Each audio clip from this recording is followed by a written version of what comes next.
Wa ma khalaqtul jinna wal insa illa liya'budun. Telah kami ciptakan jin manusia semata-mata untuk ibadah. Ananda Rahman dan Ananda Nung. Tenang oleh Ananda. Dalam pernikahan ada yang ucapan yang sederhana tapi penuh makna yang disebut dengan ijab kabul. Ijab ucapan Bapak Wali, kabul diterima oleh calon pengantin laki-laki, disahkan oleh keduanya. Ananda ternyata berubah seketika. Dengan ijab kabul adalah merubah status. Ananda Rahman sebelum dibacakan ijab kabul statusnya seperti itu. Bapak tuangkan dalam buku nikah seperti itu. Apa sebabnya? Ini buku nikah dicetaknya kemarin. Apabila sekarang setelah diterima nikahnya, Ananda berubah seketika menjadi bapak rumah tangga. Bapak rumah tangga Allah menegaskan dalam Al-Quran, Ar-rijalu qawwamuna 'ala nisa. Laki-laki pemimpin buat istrinya.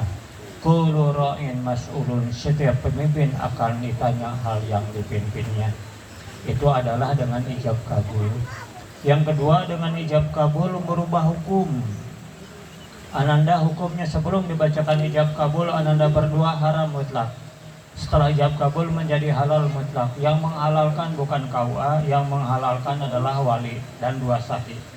La nikaha illa biwaliin. Tidak sah nikah kecuali oleh wali, wasahid diadin, dan saksi yang adil. Maka dari itu Ananda setelah ijab kabul berubah seketika. Dua perubahan. Yang pertama status, yang kedua hukum. Kemudian Ananda turi sebelum dibaca Nung turi. Sebelum dibacakan ijab kabul, Ananda statusnya seperti itu. Kata Pak Lurah, Pak RT, Pak RW, Bapak tuangkan dalam buku nikah pun seperti itu. Ijab kabul selesai berubah seketika menjadi ibu rumah tangga. Ibu rumah tangga, Nabi menyatakan, adunya mata'un wa khairu mata'iha al-mar'atus sholihah. Dunia bagaikan perhiasan, sebaik-baik perhiasan isi yang sholihah. Sahabat angkat tangan kan pada waktu itu ya, pada waktu Rasul masih ada. Adunya, kata Nabi, adunya mata'un wa khairu mata'iha al-mar'atus sholihah. Dunia bagaikan perhiasan, sebaik-baik perhiasan isi yang sholihah. Sahabat angkat tangan, ya Rasul, ciri isi solihah ada berapa? Minimal, kata Nabi, isi solihah ada 3. Yang pertama, dipandang suami menyenangkan. Kemudian yang kedua, disuruh oleh suami mentaatinya. Yang ketiga, ditinggal oleh suami pandai menjaga dirinya.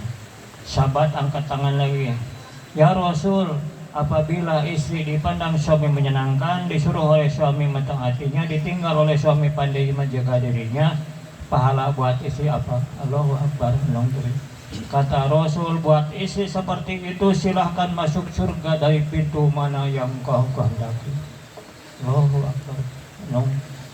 Tinggal dipandang suami menyenangkan, disuruh oleh suami mentaatinya, ditinggal oleh suami pandai menjaga dirinya, surga disuruh milih. Tahajud ingin surga, gogodanya malam-malam bangun terasa oleh bapak mah berat. Sholat duha jam seperti ini sibuk di kantor berat. Kemudian sholat duhur waktuna siang-siang ngantuk ingin molor, kata bahasa Sunda, ingin tidur kata bahasanya saya. Semuanya tadi ingin surga itu. Kemudian tadi apabila dipandang suami menyenangkan, disuruh oleh suami mentaatinya, ditinggal oleh suami pada menjaga dirinya, silakan masuk surga ada pintu pada menengah. Nung akan bertanya, apa surga ada pintu-pintunya? No, jangankan surga, Ananda umroh atau ibadah haji, Masjidil Haram pintunya 280 betul pintunya. Apabila kita masuk ke situ 2 kali umroh atau 2 kali ibadah haji mah banyak yang nyasar ya. Cari pintu dari mana masuknya tadi, keluarnya dari mana tadi. Itu manusia yang menciptakan Masjidil Haram. Sedangkan surga Allah yang menciptakan, belinya adalah dengan istri salihah, masuk surga. Allahu Akbar. Hanya ibu-ibu kadang-kadang itu teh nggak tahu sejauh mana pahala daripada itu teh. Maka dari itu kepada Nung bapak tadi, dipandang suami menyenangkan, disuruh oleh suami mentaatinya, ditinggal oleh suami pandai menjaga dirinya. Yang terakhir, ubudullah wala tusyriku bihi syai'an wa bil walidaini ihsana. Taat kepada Allah dengan sholat, taat kepada Allah sholat, zakat, ibadah haji, dan seterusnya silakan. Yang kedua, wala tusyriku bihi syai'an, jangan musyrik kepadanya, dosa yang sangat gede adalah musyrik. Yang ketiga, wabil walidaini ihsana, berbuat baiklah kepada kedua orang tua. Rahman Nur Ngaidi, ibundanya masih ada sekarang. Ke sini ada di mana?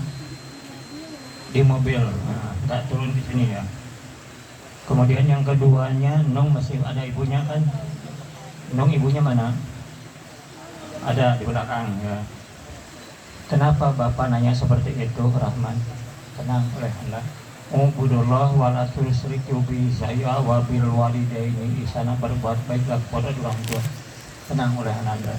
Ibunda mengandung 9 bulan lamanya. Ibunda melahirkan dengan cucuran darahnya. Ibunda ngagedekeun 2 tahun lamanya.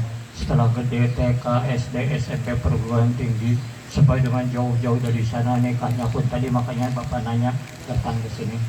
Apabila Ananda tidak nikah di tempat ini, belum tentu orang tua Ananda, ibunda datang ke tempat ini. Maka dari itu jasa ibu itu bukan mengandung musim melahirkan, melainkan nikahnya pun ingin menyaksikan. Pantas jika Nabi menyatakan ridhollah ridhol walidain, ridhonya Allah tergantung ridhonya ibu dan bapak. Al jannatu tahta aqdamil ummahat, surga dalam telapak kaki ibu. Ananda seorang istri, Allahu Akbar. Ibunda mengandung, ibunda menyusui, ibunda melahirkan. Keluh kesahnya seperti itu. Apabila nanti dalam pernikahan ini dikaruniai anak, Ananda akan mengandung, itulah ibu keluh kesah mengandung. Akan melahirkan, itulah keluh kesah ibu melahirkan. Ibunda menyusui, itulah ibunda Ananda disusui oleh ibu. Tidak akan berbanding Ananda. Jangankan Ananda seperti itu, Bapak pun sekarang usia Bapak 71 tahun nih. Apabila ternyata berbuat baik kepada orang tua, tidak berbanding dengan orang tua berbuat baik kepada Bapak. Minimal Ananda tidak menjengkelkan orang tua, tidak menyakiti orang tua. Orang tua diberi bukan hanya kopi, bukan hanya uang dan sebagainya. Tingkah laku Ananda terhadap orang tua, senang orang tua hatinya, itulah salah satu yang antaranya surga di hadapannya, surga di hadapan Ananda berdua. Itu saja barangkali yang bisa saya sampaikan. Aku qouli hadza wa astaghfiruhu innahu wal ghafurur rahim.